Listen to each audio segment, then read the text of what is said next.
G'day, I'm Andrew Chapman, the Director of Aircraft Sustainment and Training for BAE Systems Australia. We look after the F-35 Joint Strike Fighter and the lead-in fighter here right in the Hunter for all of the F-35 aircraft that are in the Asia-Pacific region, which is something that is incredibly exciting. BAE Systems is very proud to be a part of the Hunter Manufacturing Awards again in 2022.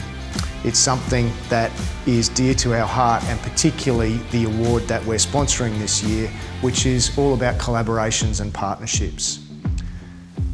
The award is something that comes from a lot of conversations that I had with the late great Rob Murphy from R&R Murphy, because we strongly believed that collaborations and partnerships make our whole in this region greater than the sum of the parts.